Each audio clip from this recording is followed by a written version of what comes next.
Hello बच्चों, आज हम करने वाले हैं अपना नीट 2024 का सॉल्यूशंस। इसमें हम आपको डिटेल्ड सॉल्यूशन करवाएंगे। तो चलिए, पहले ये जो मैं सेट ले रही हूँ ये हमारा Q3 सेट है।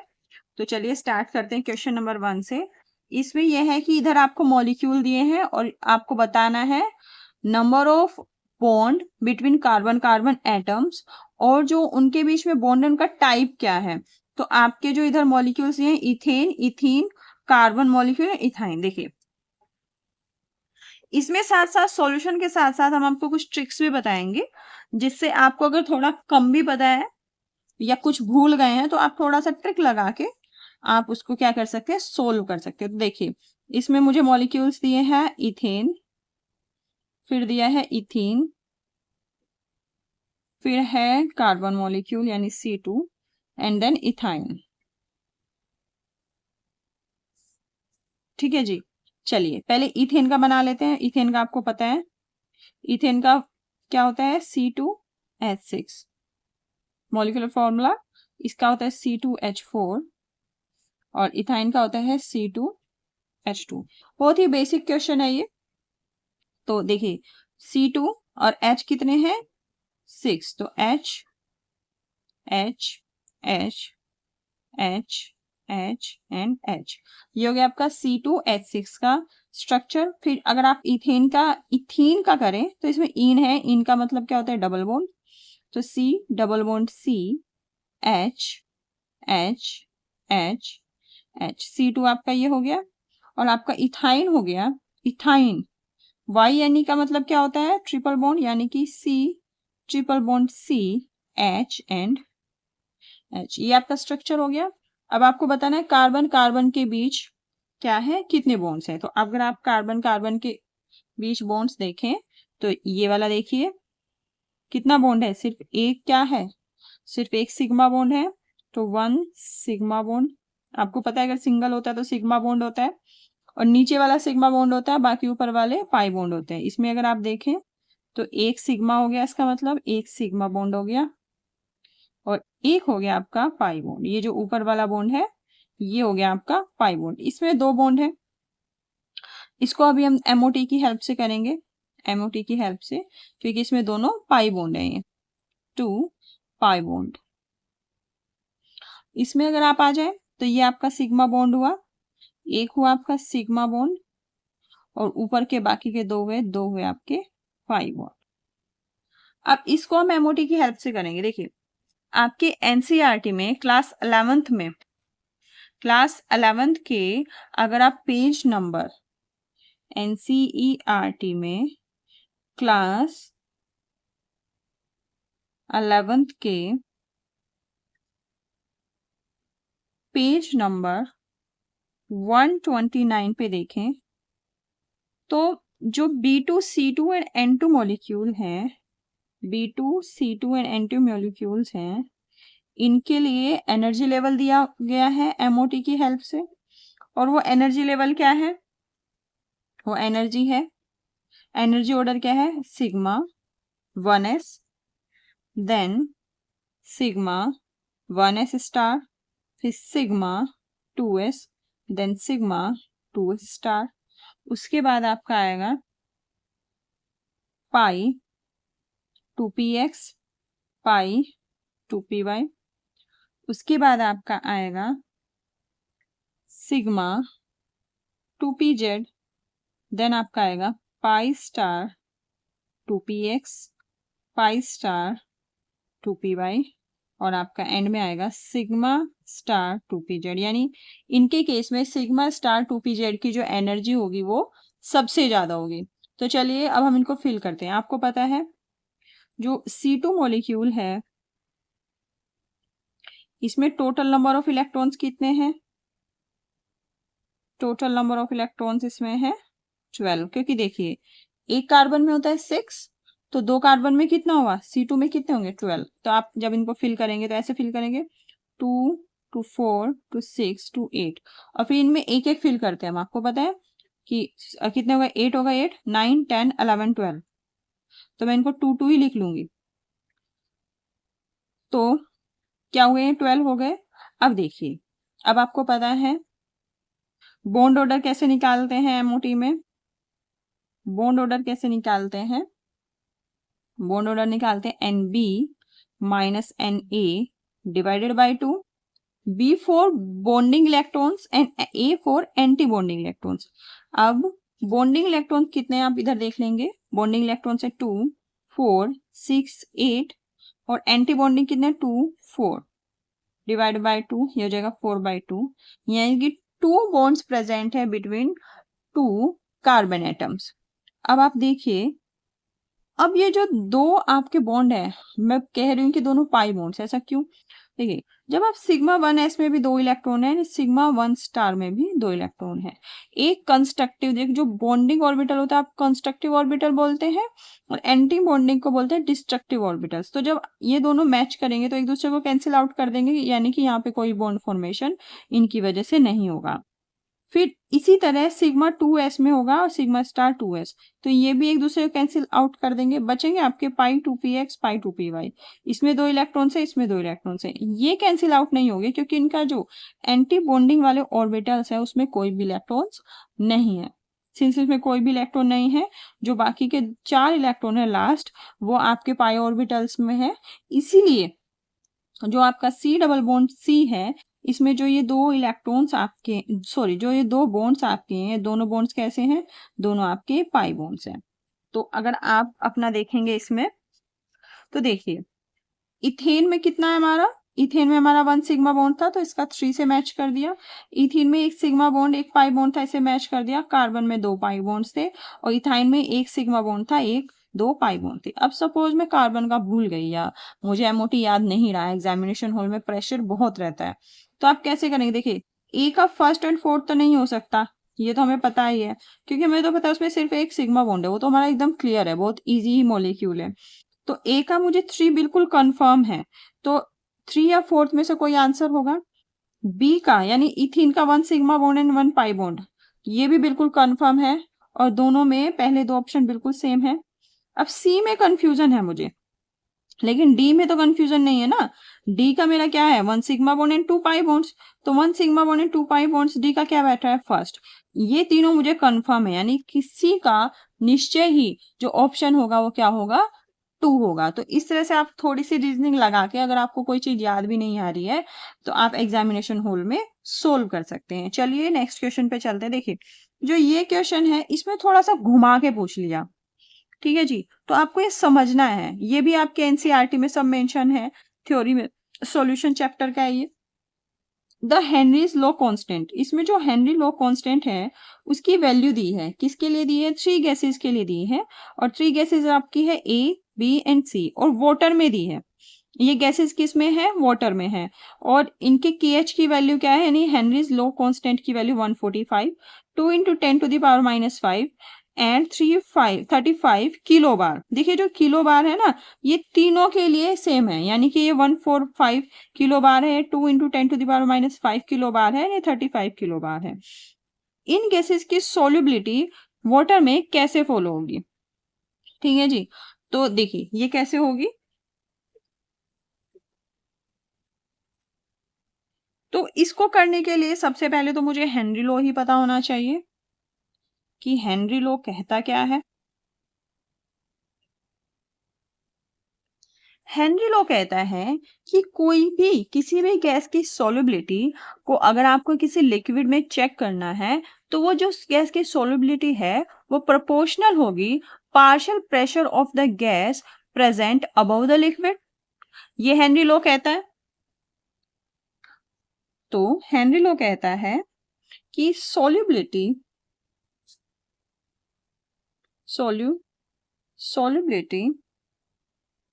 of a gas in a liquid, किसी भी लिक्विड में गैस की जो solubility होती है वो डायरेक्टली प्रोपोर्शनल होती है किसके? पार्शियल प्रेशर के। वो डायरेक्टली प्रोपोर्शनल होती है पार्शियल प्रेशर के, और पार्शियल प्रेशर किसका? Of the gas present above the surface of liquid. यहां तक क्लियर है? यानी कि अगर आप सॉल्युबिलिटी को एस से डिनोट करें,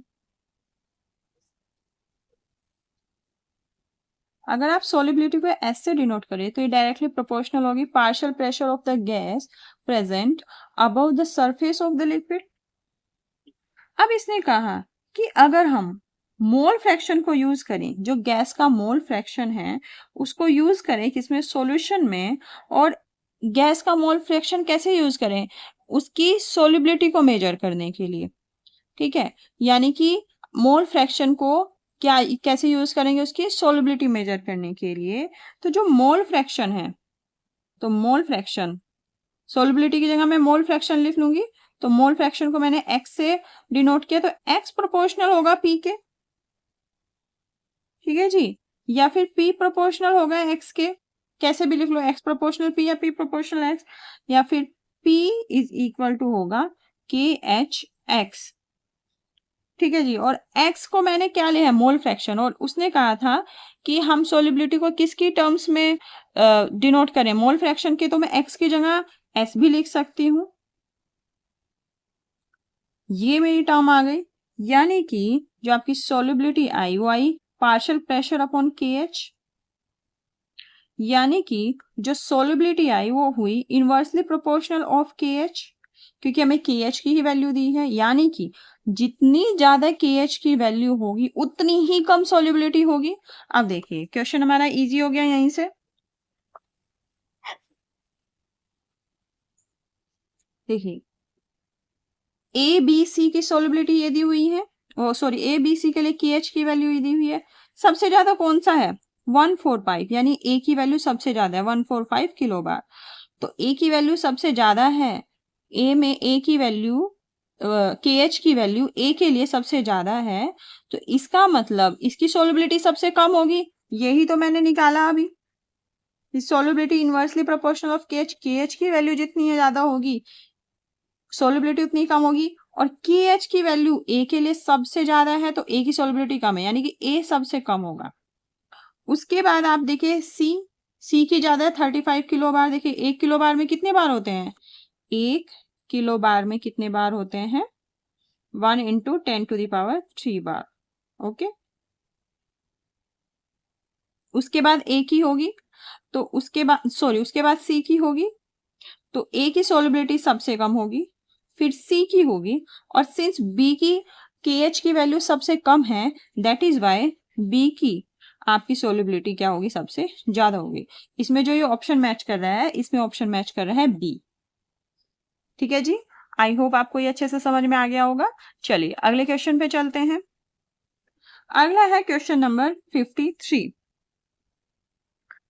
53 में कहता है the boiling point of hydrides of group 16। Group 16 कौन सा होता है, ऑक्सीजन वाला। Elements follow the order, boiling point का ऑर्डर क्या है, ऐसे H2O, फिर H2TE, फिर H2SC और फिर H2S, यानी H2O का यानी कि वाटर का सबसे ज्यादा है। फिर है on the basis of molecular mass H2O is expected to have lower boiling point than the other members of the group, but due to presence of extensive hydrogen bonding in H2O it has higher boiling point।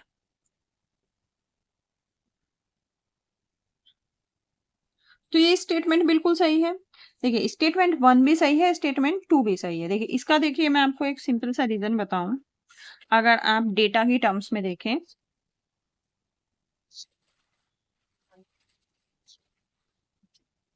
देखिए अगर boiling point की बात करें, H2O का तो आपको पता है पानी का बॉइलिंग पॉइंट क्या आता है, 100 डिग्री सेंटीग्रेड। H2S का आपका होता है -60 डिग्री सेंटीग्रेड, देखिए कितना कम होता है। H2SC का होता है -41.25 डिग्री सेंटीग्रेड, और H2TE का होता है आपका -2.2 डिग्री सेंटीग्रेड। आप इसको छोड़िए, आप इधर देखिए, जब आप ऊपर से नीचे जाएंगे तो आपके बॉइलिंग पॉइंट बढ़ रहा है। निगेटिव में अगर कोई चीज कम होती है इसका मतलब वो इंक्रीज कर रही है, यानी कि ये जब आप ऊपर से नीचे जा रहे हैं तो बढ़ रहा है, ये इंक्रीज कर रहा है। यानी कि सबसे ज्यादा H2TE का है, फिर उससे कम इसका, फिर उससे कम इसका, फिर सबसे कम इसका होना चाहिए, लेकिन इसका सबसे कम नहीं, इसका तो उल्टा सबसे ज्यादा है। और ऐसा क्यों है, उसने रीजन बताया है, ऐसा इसलिए होता है due to the presence of extensive hydrogen bonding. Hydrogen bonding की वजह से होता है। तो कैसे होता है, देखिए जैसे ये वाटर होता है ना, और बाकी के वाटर मॉलिक्यूल्स के साथ इसका क्या होता है, हाइड्रोजन बॉन्डिंग होता है।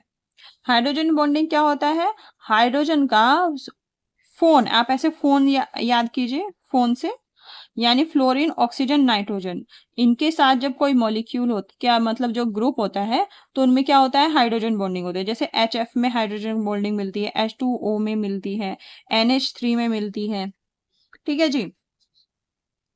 तो इसका मतलब स्टेटमेंट 1 भी सही है, स्टेटमेंट 2 भी सही है, ठीक है जी। अब देखिए थोड़ा सा इसमें घुमाने के लिए ऐसे भी कर दिया, देखिए जब आप इसमें करेंगे ना ऐसे, आप तो ऐसे ही देखोगे ना, ऐसे ग्रुप होता है ना, और इनके हाइड्राइड क्या होंगे, H2O, H2S, H2SC, H2T।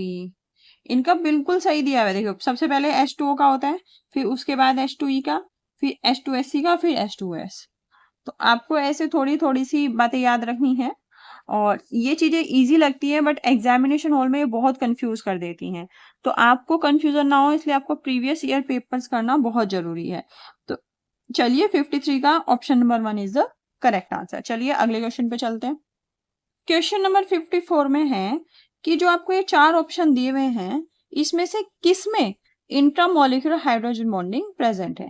देखिए इंट्रामोलिकुलर हाइड्रोजन बॉन्डिंग होती है जो एक ही मॉलिक्यूल में हो, जैसे जैसे मैंने आपको H2O का भी दिखाया, तो ये अलग मॉलिक्यूल है, ये अलग मॉलिक्यूल है, मतलब दो अलग अलग मॉलिक्यूल्स के बीच में है, तो उसको बोलेंगे इंटरमोलिक्यूलर।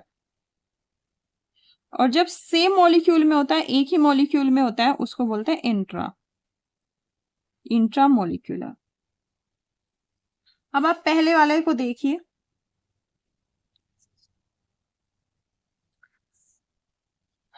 अभी इसको डिस्कस बाद में करेंगे, इसके देखिए।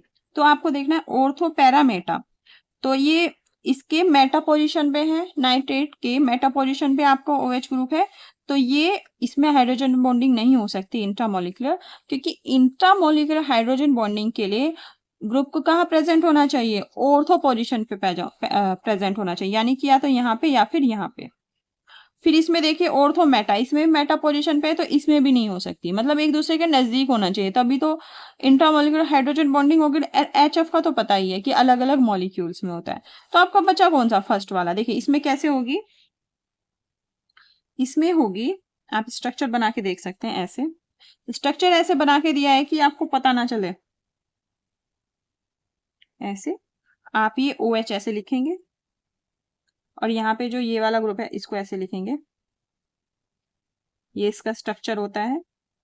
तो जो ये वाले ग्रुप हैं, इनमें क्या हो जाएगी, ये हाइड्रोजन बॉन्डिंग, ठीक है जी। तो इसका option number 1 is the correct answer. Option number 1 में क्या होगी, हाइड्रोजन बॉन्डिंग। आपको ये याद रखना है कि इंट्रामोलिकुलर हाइड्रोजन बॉन्डिंग के लिए आपके ग्रुप्स किस में प्रेजेंट होने चाहिए, ऑर्थो पोजीशन पे प्रेजेंट होना चाहिए। सिंस सिर्फ ऑप्शन नंबर 1 में ऑर्थो पोजीशन पे प्रेजेंट है, तो इसमें ही हाइड्रोजन बॉन्डिंग प्रेजेंट होगी इंट्रामोलिकुलर। तो चलिए आगे चलते हैं। तो देखिए अगर आपको नहीं भी पता, सिर्फ इतना ही पता है कि ऑर्थो पोजीशन में प्रेजेंट है, तो हाइड्रोजन बॉन्डिंग उसमें होगी, तो आप फटाफट ऐसे चेक करेंगे और फटाफट ऑप्शन नंबर 1 पे क्लिक कर देंगे। और HF का तो आपको पता ही है, गैस होती है, तो ये क्या होती है, इसमें ये तो अलग अलग मॉलिक्यूल्स में होती है। चलिए क्वेश्चन नंबर 55 में चलते हैं। देखिए इसमें स्टेटमेंट 1 दिया है, the boiling point of 3 isomeric pentanes follow the order. जो 3 आइसोमेरिक पेंटेन्स हैं, उनके जो बॉइलिंग पॉइंट का ऑर्डर है वो ऐसे है, एन पेंटेन, आइसोपेंटेन, नियोपेंटेन, ये है। स्टेटमेंट 2 है कि when branching increases the molecule attains a shape of sphere. जब ब्रांचिंग इंक्रीज होती है तो मॉलिक्यूल स्फीयर का शेप अटेन कर लेता है, और उसकी वजह से क्या होता है कि सरफेस एरिया कम हो जाता है, और सरफेस एरिया फॉर कॉन्टैक्ट कम हो जाता है, जिसकी वजह से intermolecular forces between the sphere molecule are weak, और इंटरमोलिकुलर जो फोर्सेस है वो कम हो जाते हैं, जो स्पेरिकल मॉलिक्यूल है, और इसीलिए उनका जो बॉइलिंग पॉइंट होता है वो कम होता है। तो ये बिल्कुल इसका करेक्ट एक्सप्लेनेशन है। इसमें स्टेटमेंट 1 भी सही है, स्टेटमेंट 2 भी सही है, तो इसका option number A is the correct answer. देखिए एन पेंटेन, एन का मतलब है नॉर्मल, जैसे CH3 CH2 CH2 CH2 CH3, ये आपका क्या हो गया एन पेंटेन। फिर आपका आ गया आइसोपेंटेन। आइसोपेंटेन में क्या होगा कि एक जो आपका ग्रुप है इधर आ जाएगा और ये हो जाएगा ऐसे, ये हो गया आइसोपेंटेन, ये हो गया आपका आइसोपेंटेन। फिर आपका आता है नियोपेंटेन। फिर आपका आता है नियोपेंटेन, कैसे होगा, नियोपेंटेन होगा ऐसे,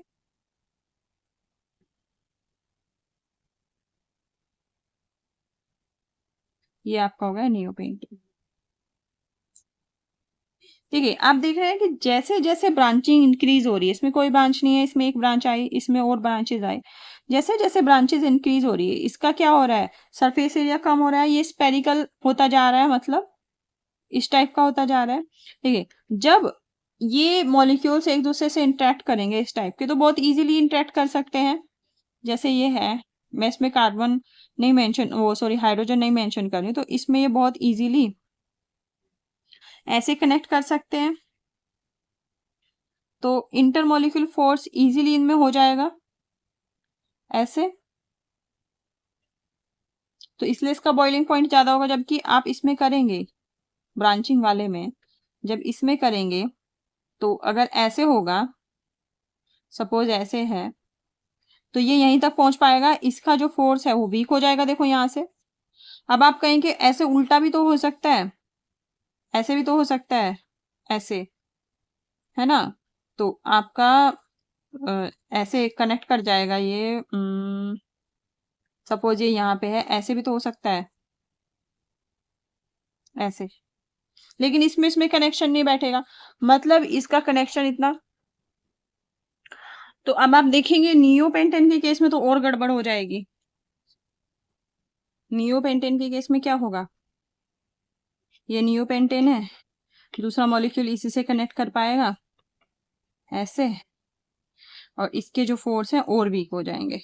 तो वो रीजन बिल्कुल सही है कि जैसे जैसे ब्रांचिंग बढ़ती है तो स्फेरिकल शेप में आ जाता है मॉलिक्यूल, तो उसमें इंटरेक्शन में प्रॉब्लम होती है, कौन से, इंटरमॉलिक्यूल फोर्सेस। तो इसका मतलब स्टेटमेंट 1 और स्टेटमेंट 2 दोनों बिल्कुल करेक्ट स्टेटमेंट है।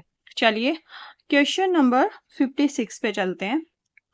देखिए SN1 रिएक्शन में क्या होता है, देखिए जितना ज्यादा आपका कार्बोकेटायन स्टेबल होगा उतनी ही अच्छी आप SN1 रिएक्शन आपको मिलती है। जैसे आपने ये पढ़ा भी होगा कि टर्शरी कार्बोकेटायन में SN1 रिएक्शन होती है और आपका बेंजाइलिक कार्बोकेटायन में होती है, मतलब जहां भी आपका कार्बोकेटायन जितना ज्यादा स्टेबल होगा वहां पे SN1 रिएक्शन की जो स्पीड है वो उतनी ही ज्यादा होगी। तो देखिए अब आप इसको, इसमें सिर्फ ये देखना है कि किस में स्टेबल कार्बन कैटायन बनेगा। इसमें ये ब्रोमाइड आयन निकल जाएगा, यहाँ पे पॉजिटिव बनेगा, इसमें यहाँ पे ये तो हाईली अनस्टेबल है। फिर इसमें जब ब्रोमाइड आयन निकलेगा तो यहाँ पे पॉजिटिव बनेगा, और इसमें जब निकलेगा तो यहाँ पे पॉजिटिव बनेगा। इसमें अगर आप देखेंगे ब्रोमाइड आयन निकलेगा, यहाँ पे पॉजिटिव होगा। देखिए 3 तो यहाँ पे आपके अल्फा हाइड्रोजन है, यानी कि ये हाइपर कॉन्जुगेशन से भी स्टेबलाइज होगा, और ऊपर से यहाँ पे आपकी फिनाइल रिंग है, यानी कि रेजोनेंस से भी स्टेबलाइज होगा। सबसे ज्यादा हाईली अनस्टेबल ये यहाँ पे होगा, और सबसे ज्यादा हाईली स्टेबल ये ऑप्शन नंबर 4 में होगा। इसका मतलब जो SN1 रिएक्शन है इस वाले मॉलिक्यूल में सबसे इजीली हो जाएगी। चलिए आगे चलते हैं। अगला क्वेश्चन है, इनमें से कौन सा ऐसा अल्कोहल है जो इंस्टेंटेनियसली लूकास रिएजेंट से रिएक्ट कर देगा। तो सबसे पहले आपको पता होना चाहिए कि लूकास रिएजेंट क्या होता है। सो देखिए बेसिकली जो लूकास रिएजेंट है वो यूज होता है पता लगाने के लिए कि हमारे सॉल्यूशन में कौन सा अल्कोहल है, प्राइमरी अल्कोहल है, सेकेंडरी अल्कोहल है या फिर टर्शरी अल्कोहल है। तो देखिए लुकास रिएजेंट क्या होता है, लुकास रिएजेंट होता है एक सॉल्यूशन होता है जिसमें एनहाइड्रस जिंक क्लोराइड होता है प्लस कॉन्सेंट्रेटेड HCl होता है,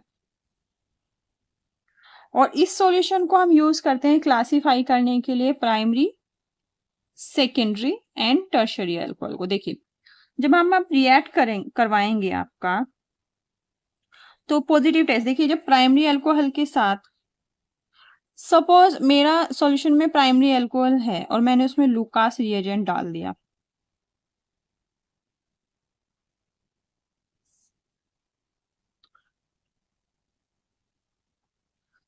तो क्या होता है, देखिए इसको पढ़ने से पहले आपको देखिए जो टेस्ट में हमें कैसे पता चलेगा कि इसमें अल्कोहल है, तो पॉजिटिव टेस्ट क्या होगा कि आपका जो सॉल्यूशन है वो क्लियर होगा एंड कलरलेस होगा। जब आप लुकास रिएजेंट डालेंगे इसमें तो टर्बिडिटी आ जाएगी, यानी धुंधलापन आ जाएगा, और धुंधलापन आ गया है इसका मतलब ये सिग्नल करेगा कि आपका क्या बन गया, क्लोरो एल्कीन बन गया। एल्कोहल से क्या बन गया, क्लोरो एल्कीन बन गया। अब देखिए आप प्राइमरी एल्कोहल में डालें, अब डालिए प्राइमरी एल्कोहल में डाला हमने लुकास रिएजेंट। जब प्राइमरी एल्कोहल में लुकास रिएजेंट डाला तो कोई भी विजिबल रिएक्शन आपको नहीं पता चलती, किसमें, रूम टेम्परेचर पे।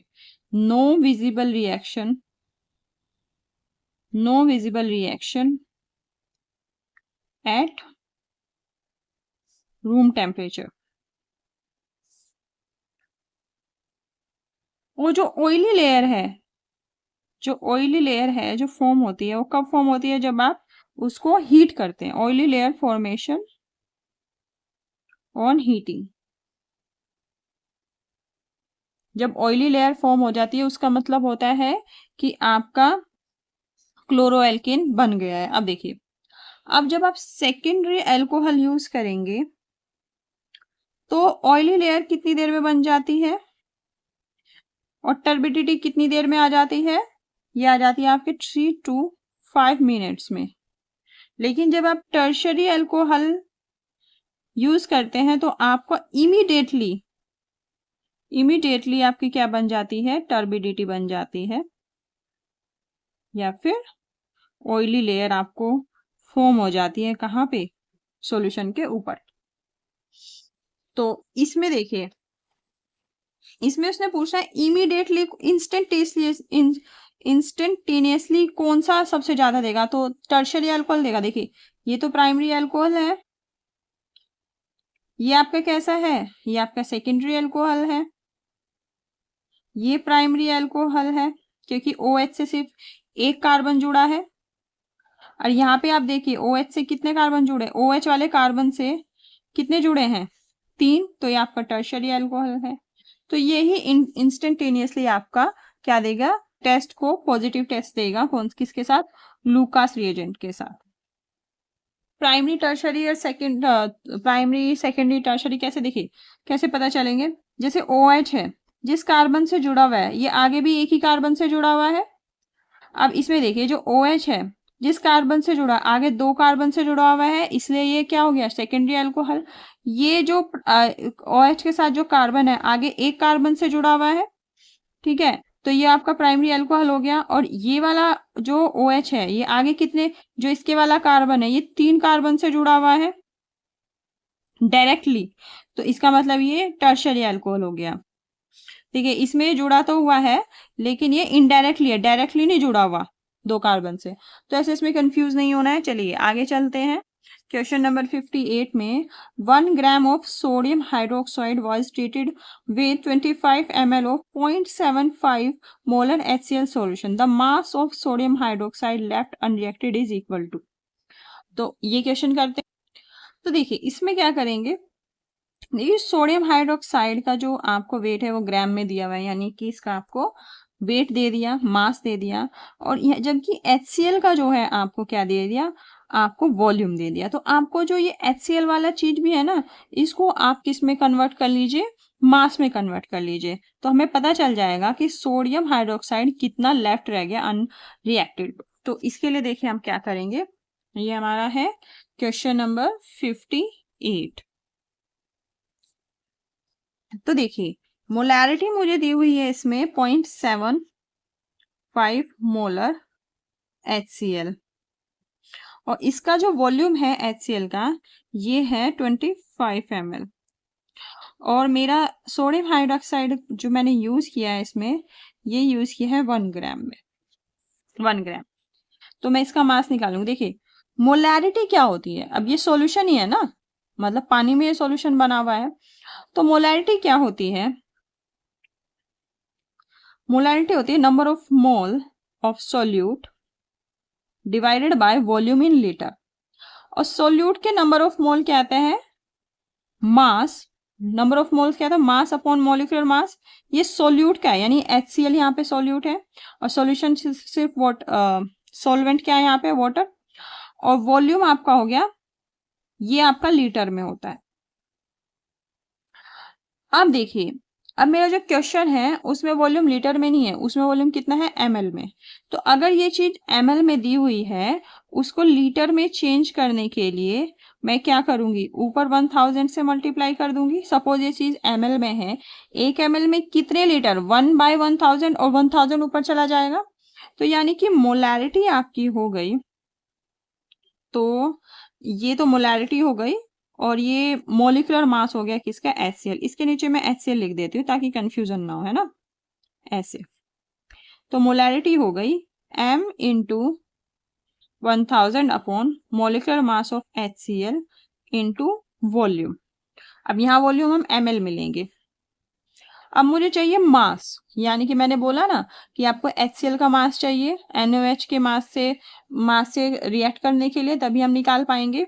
तो m आपका हो जाएगा m into molecular mass of HCl into V divided by 1000। यहाँ से जब करेंगे m into MHCl into V divided by 1000। देखिए अब आप m की वैल्यू आपको दी है कितनी, देखिए ऊपर देखिए 0.75 molar into molecular mass of HCl कितना हो, देखिए Cl का कितना होता है 35.5, H का होता है 1, तो ये होगा 36.5, ये हुआ 36.5, और वॉल्यूम मेरा कितना दिया है 25 ml, वॉल्यूम है 25 ml डिवाइडेड बाय 1000। जब आप इसको सोल्व करेंगे इसकी वैल्यू आएगी 0.684 ग्राम, यानी कि जो HCl का जो मास है वो कितना है सॉल्यूशन में, 0.684 ग्राम। अब आप रिएक्शन लिखिए यहाँ पे, HCl प्लस NaOH रिएक्ट करके बना H2O प्लस NaCl, यही बनेगा। अब देखिए, यानी कि 1 मोल ऑफ HCl रिएक्ट जब करेगा 1 मोल ऑफ NaOH, तो बनेगा 1 mole of H2O and 1 mole of NaCl। और या फिर 1 मोल में कितने ग्राम होते हैं, जितने इसके 1 मोल में कितना ग्राम होता है, जितना इसका मोलिकुलर मास हो गया। इसका मोलिकुलर मास अभी निकाला 36.5, यानी कि 36.5 ग्राम ऑफ HCl, और इसका जब आप निकालोगे क्या आएगा 40। सोडियम का कितना 23 निकाल लेते हैं, जिस बच्चे को नहीं आता है, देखिए सोडियम का होता है 23, ऑक्सीजन का 16 और हाइड्रोजन का 1, जब आप इनका सम करेंगे आएगा 40, यानी कि 36.5 ग्राम ऑफ HCl जब 40 ग्राम ऑफ NaOH से रिएक्ट करेंगे तो आपका मिलेगा 18 ग्राम ऑफ H2O, और प्लस इसका जितना भी मोलिकुलर मास आपका आएगा वो, Na का होता है 23 और Cl का होता है 35.5, तो ये 5 इतना ग्राम। हमारा ये इंपॉर्टेंट नहीं, हमारे हैं ये दो इंपॉर्टेंट, क्योंकि हमें NaOH की क्वांटिटी पूछी है जो लेफ्ट रह जाएगी। तो देखिए अब यहाँ पे देखिए ध्यान से, 36.5 ग्राम HCl रिएक्ट करते हैं NaOH से, रिएक्ट्स विद NaOH, कितने ग्राम NaOH से रिएक्ट करेंगे ये 40 ग्राम से, ये तो यहीं से है 36.5 gram of HCl react with 40 gram of NaOH। तो 1 ग्राम HCl कितने से करेगा?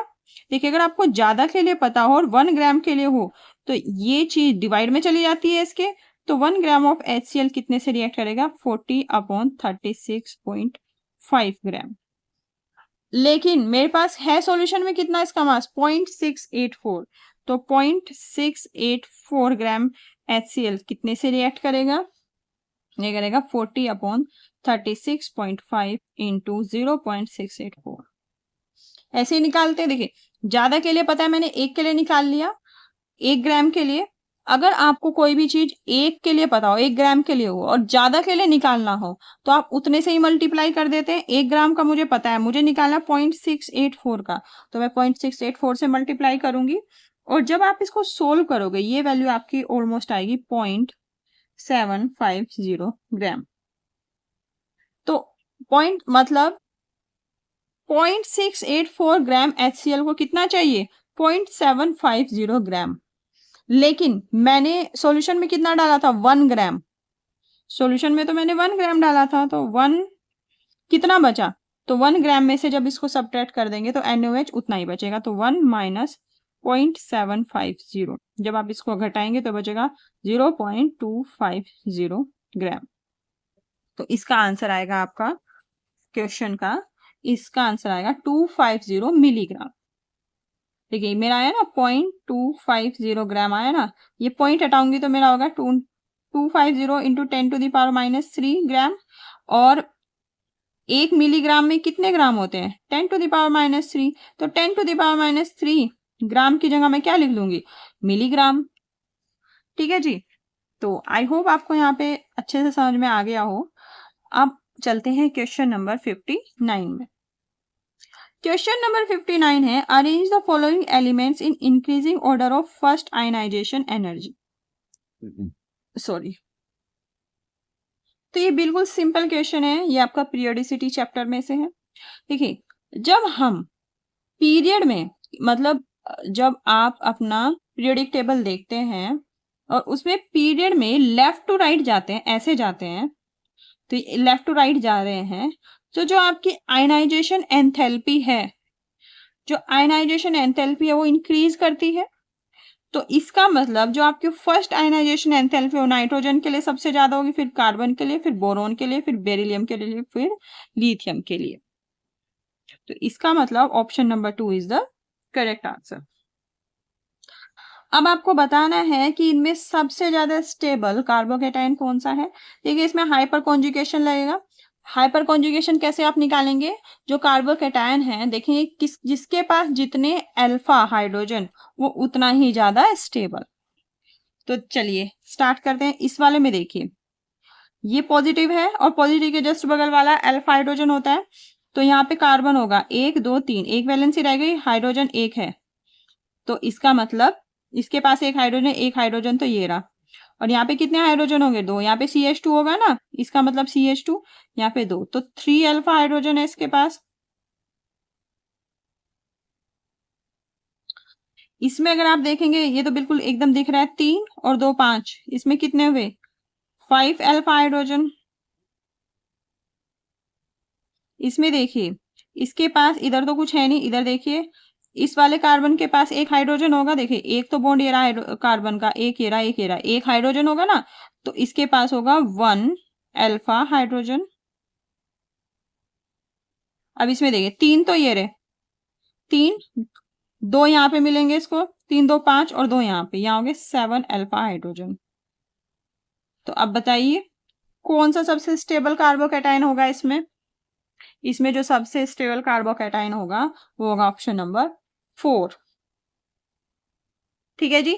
तो चलिए देखिए आज हमने डिटेल्ड में 10 क्वेश्चन किए हैं नीट के, और इसमें टाइम इसीलिए ज्यादा लग रहा है क्योंकि हम थोड़ा डिटेल में कर रहे हैं। तो अगले पार्ट में हम और आगे ज्यादा क्वेश्चन करने की कोशिश करेंगे। तो चलिए आज की वीडियो में इतना ही। Thank you so much.